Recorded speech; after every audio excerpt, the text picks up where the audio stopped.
Cash for job स्कॅमात नावां आयिल्ल्या 2 सरकारी अधिकाऱ्यांक घरां धाडत ना जाल्यार फुडल्या सप्तकात भौशीक बांदकाम खात्याच्या कार्यालया समकार आंदोलन करतले अशी शिटकावणी काँग्रेस प्रदेशाध्यक्ष अमित पाटकरान दिल्या। कॅश फॉर जॉब स्कॅमात मंत्री आणि भाजपाचे पदाधिकारी घुसपल्यात। ताका लागून ह्या प्रकरणाची खोलायेन चौकशी करची म्हूण काँग्रेसीन मागणी केल्या। हे विशीं तांणी पणजी पुलीस मुख्यालयात रितसर कागाळ नोंदयल्या। हे काही डॉक्युमेंट्स जे अपॉइंटमेंट लेटर कशे दिसता ते फेक दिसता म्हणून आय एम ऑन रिकॉर्ड। हांवें सांगला ते फेक कशे दिसता जे सर्क्युलेट जाता हाजेर इन्क्वायरी जावपाक जाय आणि ज्या डिपार्टमेंटाचे थंय नाव आसा जेचे फेक नाव घातला एचओडीचे ताणे एफआयआर रजिस्टर करपाक जाय म्हणून हो म्हजो चार्ज आशिल्लो। हे जॉब तुम्ही विकून आज गोंयच्या युवकाचे गोंयच्या फॅमिलीचे तुम्ही भविष्य काबार केल्ल्या फॅमिली काबार करता तुम्ही। सो तुझ्या ह्या असल्या धमक्यांचेर आमी उगी रावचे ना। तू आमचो आवाज बंद करपाक शकना। आज आमी फॉर्मल कंप्लेंट डीजीपी केल्ली आसा। ऑडिओ क्लिपिंगूय हांवें दिला। ताका सांगला की हाजेर डिटेल थोरो इन्व्हेस्टिगेशन जावपाक जाय की बायल दीपश्री सावंत गावस जी आसा जी कोण विश्वजिताचो उल्लेख करता व कोण विश्वजित हे भायर येवपाक जाय। हे भारतीय जनता पार्टीचे सरकार जॉब पैसे घेवन विकता। आम्ही डिमांड केला की हाजेर high level committee retired high court जजा अंडर हे सगळे इन्व्हेस्टिगेशन जावपाक जाय। कित्याक हातून मुख्यमंत्री इन्वॉल्व आसा, हातून व्हडले टॉप बीजेपीचे लिडर इन्वॉल्व आसा आणि आता कोण तरी विश्वजित म्हणून इन्वॉल्व हा हाजेर फेर इन्क्वायरी जावपाक नाका।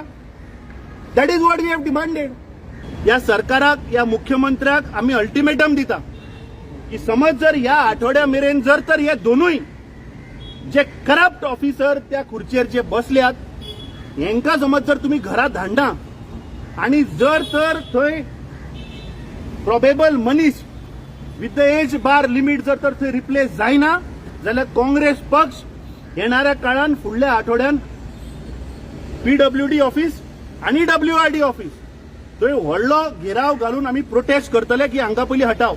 अरे तांची एज लिमिट जाली। दुसरे वटेन खोटी कागदां दाखवून मंत्र्याचेर आणि सरकाराचेर आरोप करप साप चुकीचे अशें भाजपाचो म्हणयारो यतीश नाईक सांगता। एके वटेन तुमीच सांगतात की खोटी कागदां म्हूण आणि दुसरे वटेन तुमी मंत्री आणि सरकाराचेर आरोप करतात। हे कितें अशें तो विचारता। पयर जो तांणी प्रेस कॉन्फरन्स घेतलो काँग्रेसीच्या मुख्य अध्यक्षान त्या प्रेस कॉन्फरन्सात तांणी थोडे पेपर दाखयले जे ते स्वताच म्हणटात की they appear to be forged आणि ते पेपर केअरफुली आयका ते पेपर खात्यांचे जे फॉर्जरी करून दाखयल्ले त्या खात्यांचो मंत्री आसा बाब विश्वजित राणे आणि ते काँग्रेसीचे अध्यक्ष गोयचे उलयता आसतना तांणी सांगले की विश्वजित म्हणून नाव घेतलें। Now what he meant to say and what he meant to mean is now known to all. What was his nature of allegation? Because ताणे जे document दाखयतालो which he himself says today they appeared as forged. They were forged documents of the departments which are presided over by Minister Shri Rane. But while speaking, the Goa Congress president uttered the name Vishwajit. And so everybody knows what was his nature of allegation and what he perhaps meant. Today he says, आपने म्हणिल्ले फक्त विश्वजित आणि तो विश्वजित हो न्ही departments कोणाची where you wanted to allege what. I mean it's all your allegation was in that context fake allegation, it was in that context, correct? And you are saying something else today. The fact of the matter is if you take documents पळयल्यारूच कळटा की they are forged. On the face of it they appear forged documents. Forged documents घेऊन बसून तू प्रेसाक दाखवून मंत्र्याचेर allegation करप सरकाराचेर allegation करप हे सारकें न्ही। Bureau report Gomantak TV.